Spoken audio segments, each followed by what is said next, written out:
What's going on, you guys? It's me again. I'm sorry for not uploading chapter 4 yesterday, like I said I probably was.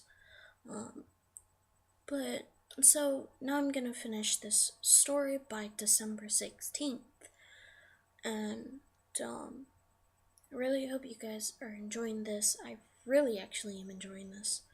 It's so much fun to be able to just read aloud a book for you guys. So yeah, let's get started. Noelle opened the store the next morning with an expected burst of anticipation and enthusiasm. Sadly, she knew the cause. In a perfect world, she would be able to fool herself for at least a few days, but she'd never been very good at convincing herself of anything that wasn't true. She had always had a streak of realism that now reared its ugly head. She had a thing for Gabriel. The handsome wounded doctor pushed all her buttons. He was funny, nice, kind, and elusive. Or in the feline vernacular, catnip. She didn't know why it had to be like that.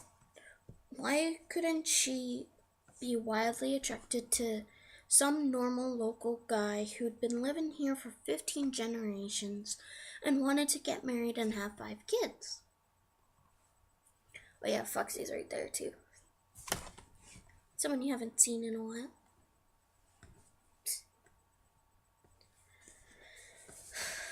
She supposed one of the reasons was that she hadn't met anyone like that.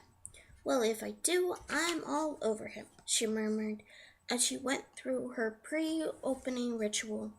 She turned up the heat, made sure the trains were running, checked the selection of Christmas music on her iPod, and then moved toward the cash register. She had just finished counting ones, fives, and tens when someone knocked on the still-locked front door.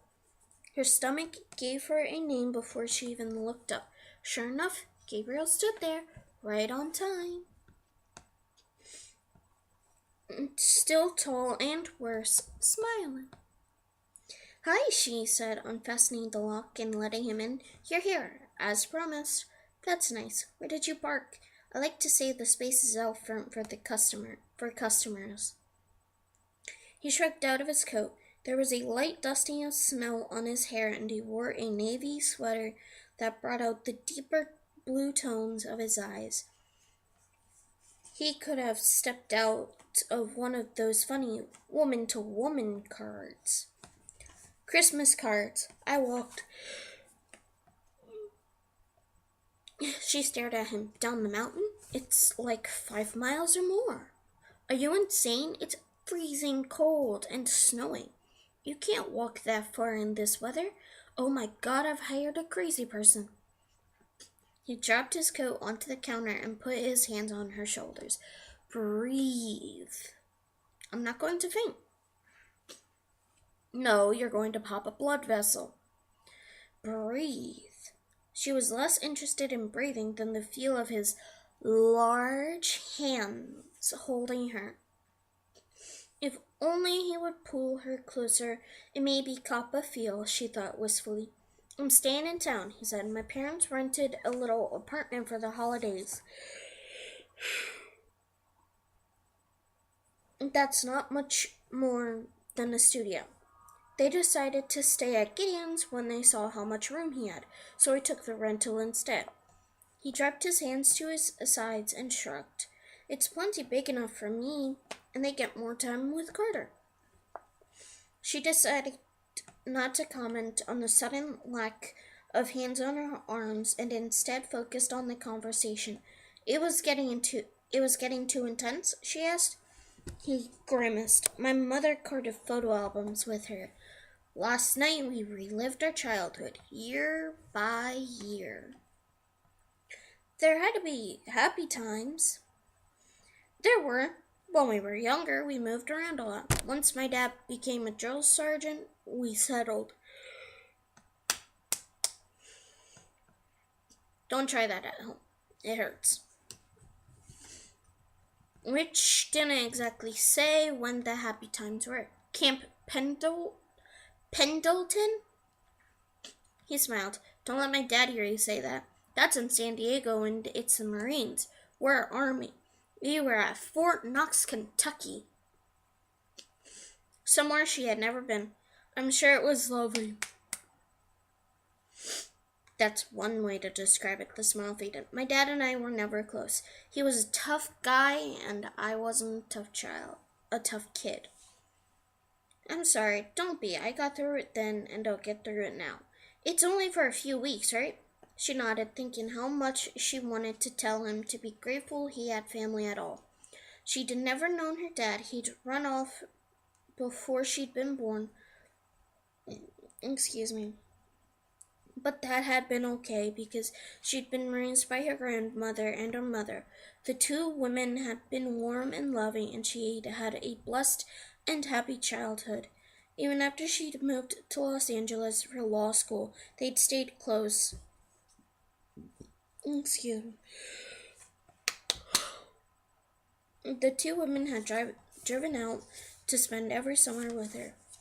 They'd been there to celebrate with her when she'd landed her first real job at a prestigious law firm in Century City, and had screamed and celebrated with her when she'd passed the bar.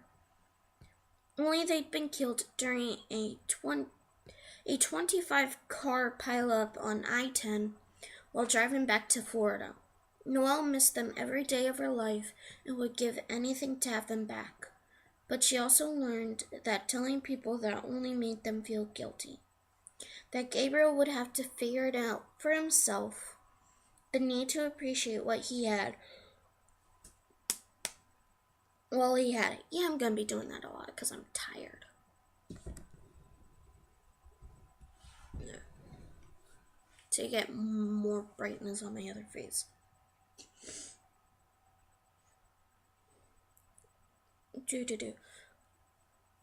Alright, she said, let's get you settled. I'll show you where to put your stuff.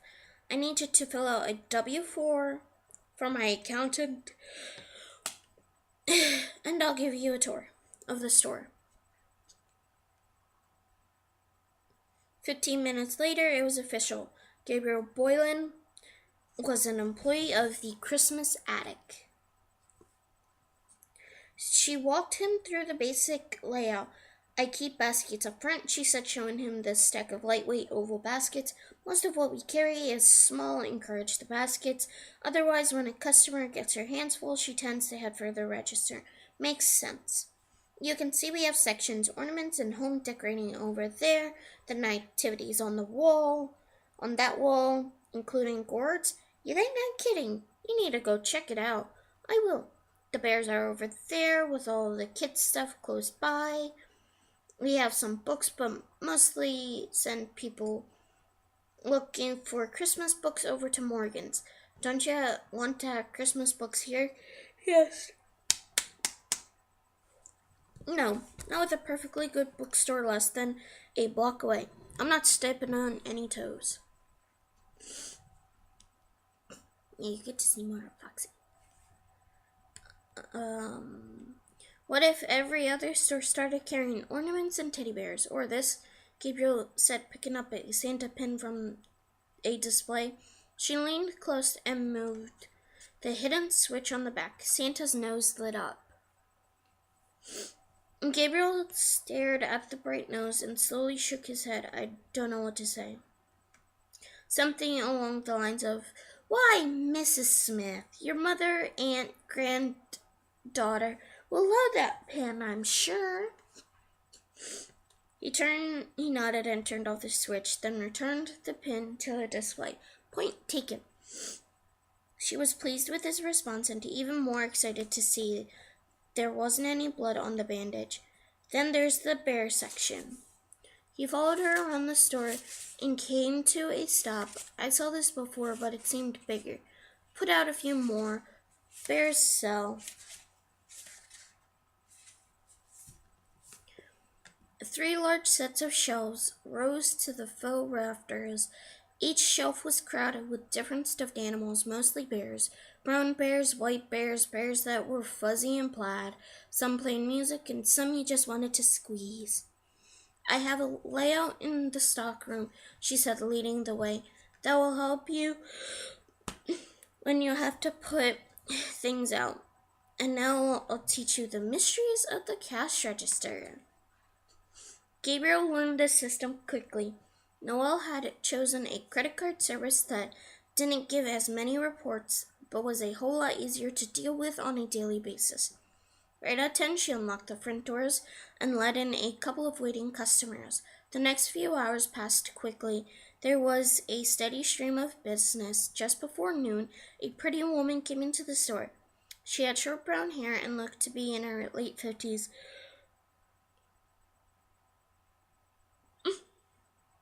Noel was about to greet her when she saw Gabriel staring at the woman.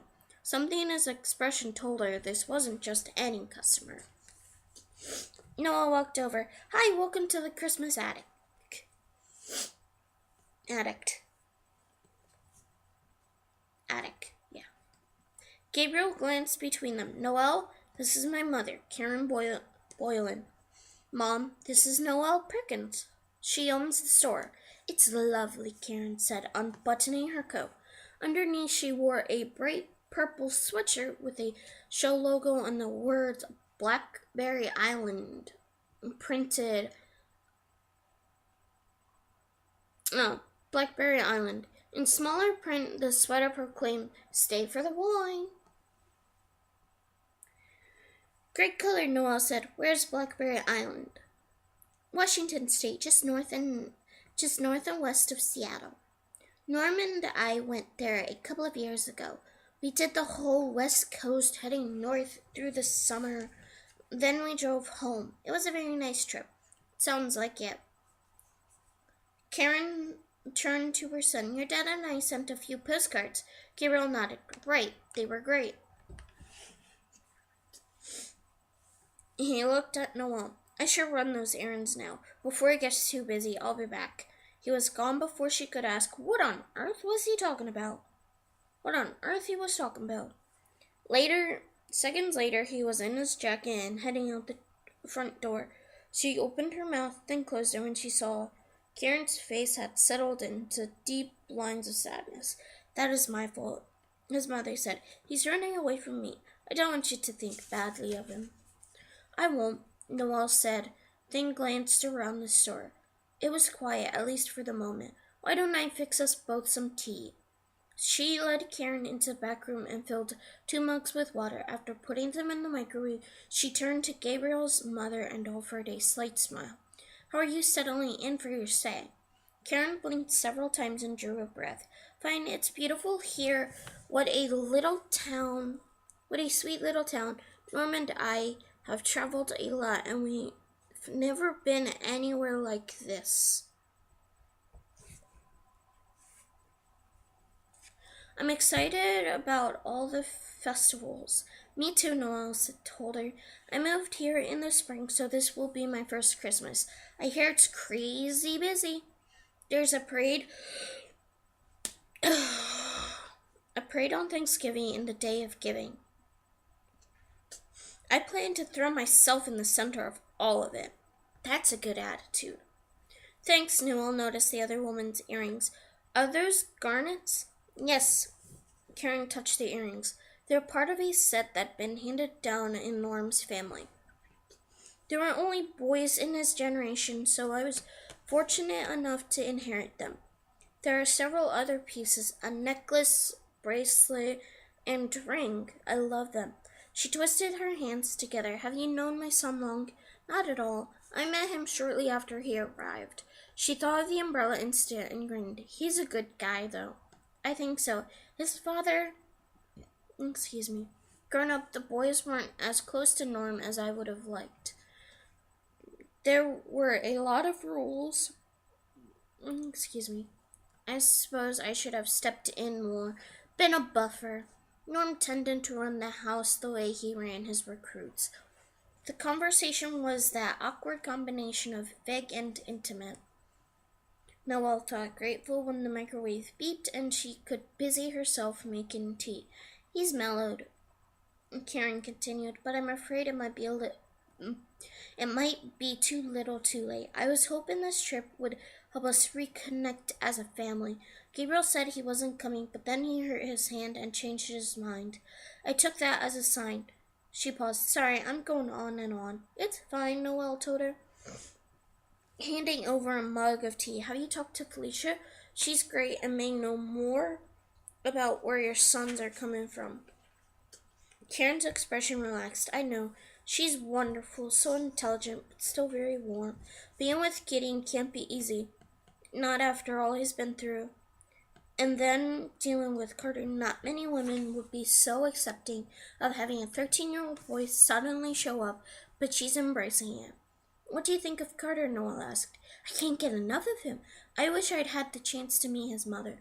Norm is in heaven with Carter, and he's bonding with Webster, which surprises me. My husband is not a pet person.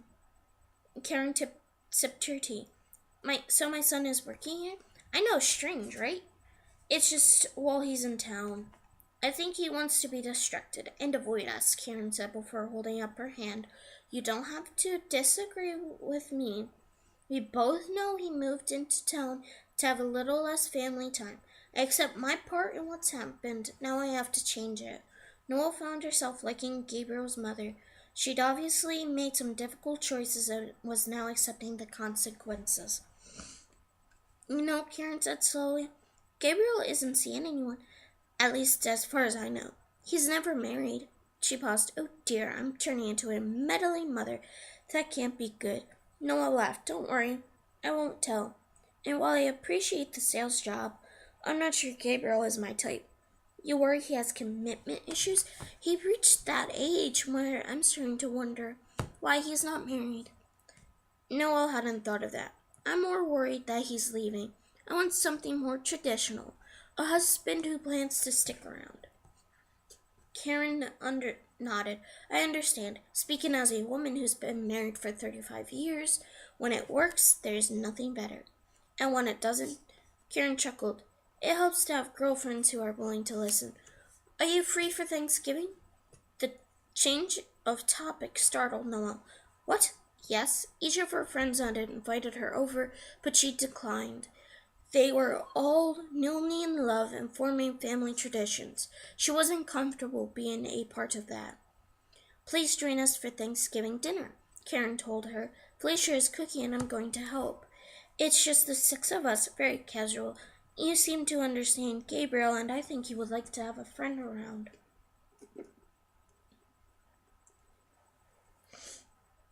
Noelle wasn't sure if she could be considered a friend, but she liked the assumption.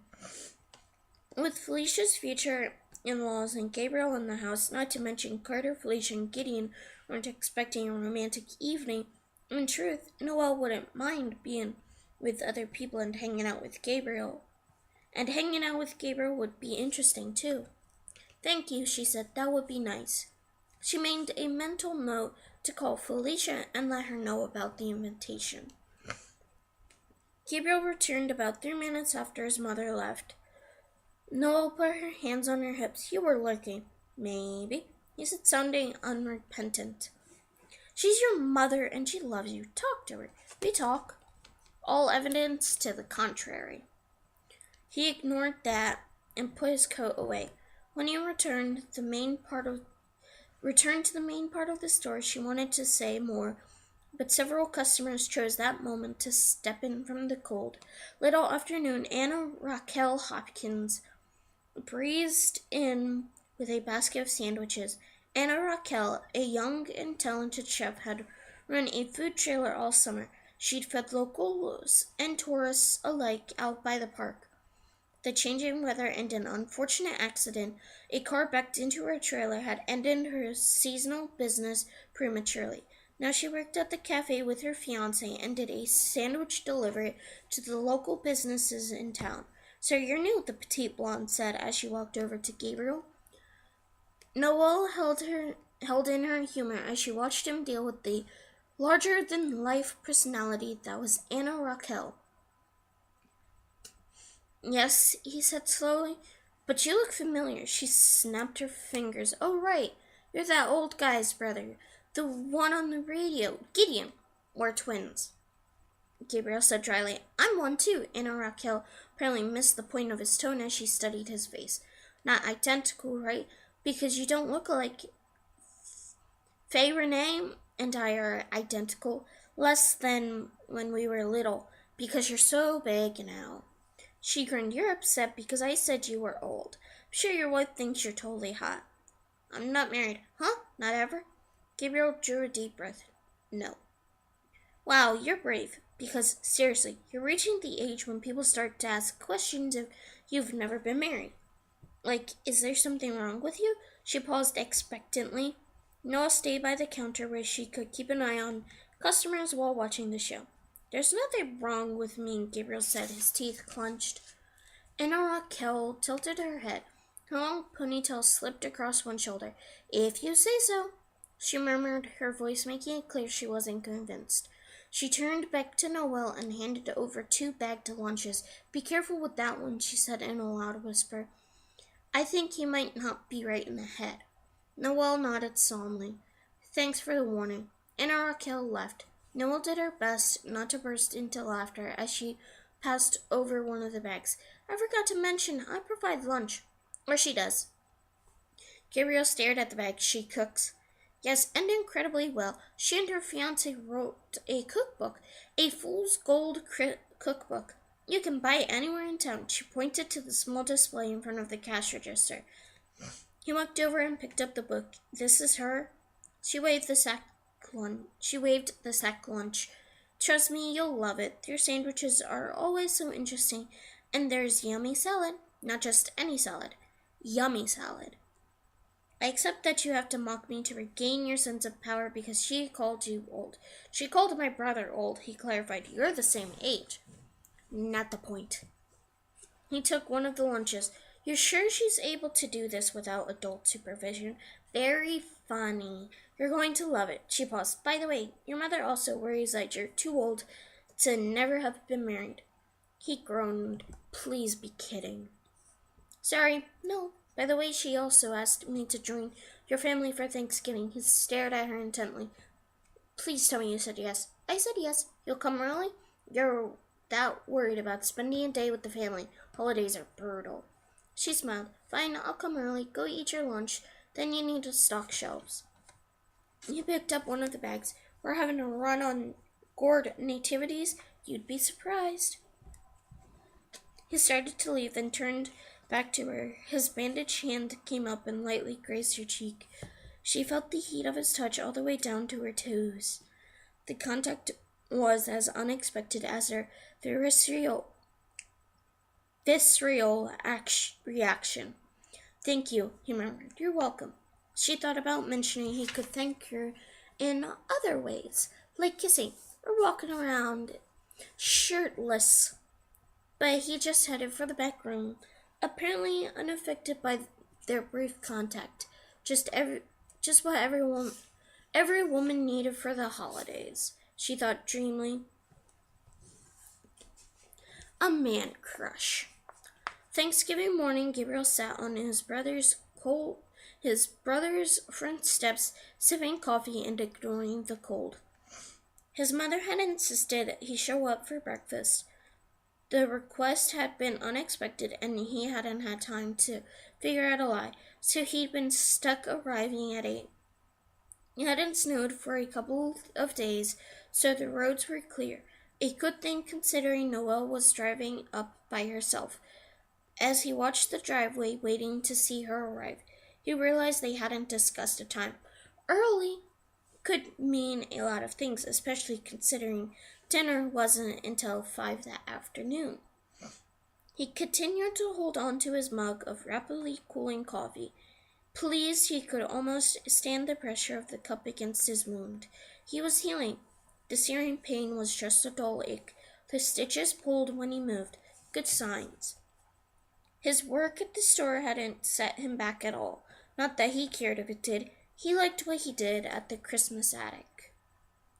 He'd taken the job on impulse. Keeping busy meant less time to think, something he appreciated.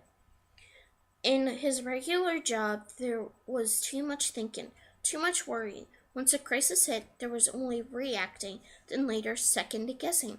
Folding throws and making sure the teddy bears were in a straight line would get old in time, but for these few weeks the job was exactly what he needed, a place to retreat.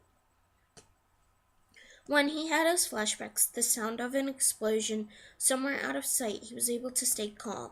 He kept breathing, and the urgent sense of having to go help to save bled away with the sound. He was left back in time and went on with his day. Now he turned toward the driveway, but no car appeared. Damn. He wanted to see her, he realized, not just for the way she would be a buffer between himself and his parents, but because she would make him laugh. She would poke fun at him and breeze in and out with a graceful sway of her narrow hips. She would be endlessly patient, as she often was at the store. She didn't care that some old lady took nearly an hour to pick out 2 ornaments with a combined value of less than $10. She wanted every customer to be happy, whatever it took. Integrity, he thought, finishing his coffee. She had good integrity and long legs, he mused, thinking how good they would feel wrapped around him as he... Gabriel slammed the door on that line of thinking. No, he told himself firmly. That wasn't going to happen. For one thing, Noah was sweet and soft and not that kind of woman who thought sex was a game. For another, there were no secrets in fool's gold. He'd figured that out the first day. If he slept with her, everyone would know. Then he would be gone, and she would be left with the consequences. He liked her so... He didn't want to hurt her. He heard footsteps on the porch behind him. He was hoping the person joining him was his brother, or even Felicia. He could handle the company of either. He doubted Carter was up yet, otherwise he would take the kid. But no, he thought as his father settled next to him. His luck wasn't that good. Here, his dad said, handing over a travel mug. If you're going to be fool enough to sit out here, you need to warm up. Your other coffee will be cold by now. Thanks. You waiting on a woman? He was, but didn't want to have the conversation. It would mean explaining why, and that would take both of them places they didn't want to go. His father had spent his life in the military, but had seen little actual combat. It was a timing thing. Well, Gabriel hadn't been under live fire, except when the field hospitals were attacked. He'd been plenty close to what went on. Gideon had lived it, of course. Regardless, their father would feel he was one of them and want to talk about it. Gabriel had never been able to figure out what to say. Just enjoying the morning, he told his father. Norm nodded. Beautiful country. So it seems. I heard you had a job in town. Gabriel opened the travel mug and drank the hot coffee. Warmth filled his stomach. Just for the holidays. Retail? From the tone, it was obvious his father thought retail was as distasteful as having to clean up the local dog park. I like it. His old man turned to him. You can't mean that. You're a soldier. I'm a doctor. But I'm not suggesting a career change. I have a lot of time on my hands. This is good, honest work. Different. Seeing people all excited about the holidays reminds me what the fight is about. Most of the words were true, he thought with some surprise. He didn't have enough to fill his day, and the story was unexpectedly pleasant. Just don't get any ideas, his father grumbled about. Gabriel knew it was wrong to obey his father, but did it anyway, even as he continued to watch the driveway. Leaving, you're staying in. You asking or telling? Leaving's not an option, Norm had told him. You owe them. I've paid that debt. I gave the army what they asked in return for my education. That's not enough. This isn't about the letter of the law.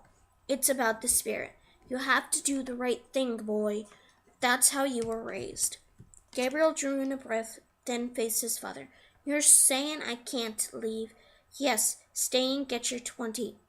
You'll be young enough to get some fancy hospital job and earn your millions. Each word dripped with distaste. You think it's about the money?